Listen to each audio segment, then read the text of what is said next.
जन्म लेने में बहुत बड़ा अंतर है। क्या अंतर है?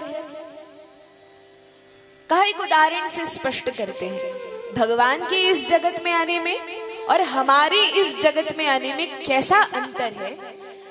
तो कहा मान लीजिए एक बहुत बड़ी बिल्डिंग है 15 मंजिल की, और उस बिल्डिंग पर 15वीं मंजिल पर कोई व्यक्ति रहता है। दो दोस्त रहते हैं, दो मित्र रहते हैं। छत पर जाकर खड़े हो गए। एक मित्र ने दूसरे मित्र को कहा कि तुम नीचे चले जाओ, थोड़ा काम है। मित्र ने कहा अरे अभी मुझे नहीं जाना है। तो दूसरे मित्र ने क्या किया कि सोचा कहां सीढ़ी उतर कर जाएगा, धक्का दे दिया 15 मंजिल की बिल्डिंग के ऊपर से, और वो नीचे गिरा। तो उसकी अवस्था क्या होगी? क्या होगी? हाथ पैर टूट जाएंगे और फिर वो किसी काम का तो बचेगा नहीं, तो उसकी अवस्था खराब हो जाएगी। लेकिन जो दूसरा मित्र है उसको भी नीचे काम है और वो कूदकर नहीं आता, लेकिन लिफ्ट से या सीढ़ी से नीचे उतर कर आता है, तो क्या उसके भी हाथ पांव टूट जाएंगे? क्या टूटेंगे? नहीं। क्यों? पहली बात तो वो अपनी इच्छा से नीचे उतर कर आया है, उसको जबरदस्ती धक्का नहीं दिया गया। यही स्थिति भगवान के इस जगत में आने में और हमारे इस जगत में आने में है।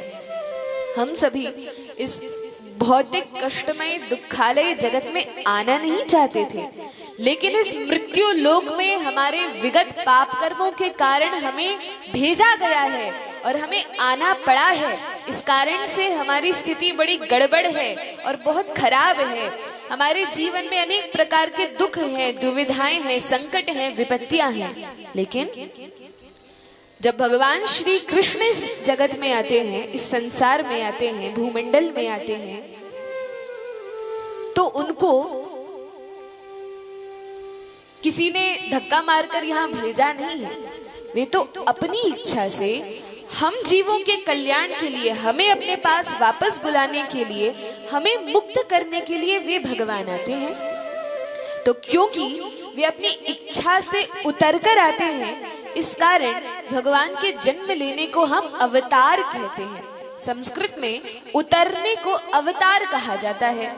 तो भगवान का अवतार होता है, अथवा कह सकते हैं कि भगवान तो पहले से ही सर्वत्र हैं, केवल दिखते नहीं हैं, और जब दिखने लगते हैं तो हम कहते हैं भगवान प्रकट हो गए।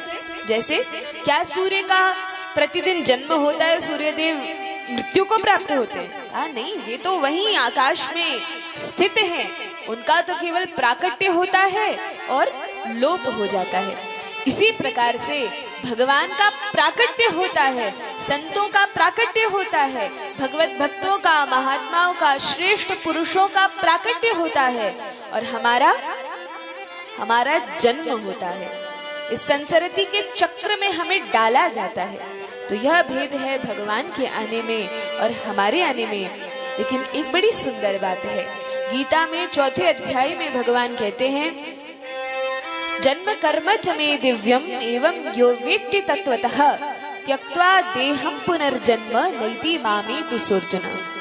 यदि कोई भाग्यशाली व्यक्ति मेरे जन्म और कर्म, भगवान जिस प्रकार से अवतार लेते हैं, प्रकट होते हैं, उसको, और भगवान की जो लीलाएं हैं उनको समझ लेता है, तो उस व्यक्ति को पुनः इस संसार के चक्र में घूमना नहीं पड़ता, इस संसार के चक्र में फंसना नहीं पड़ता। वह विमुक्त होकर भगवत धाम को गमन करता है और आनंदमय स्थिति में स्थित हो जाता है।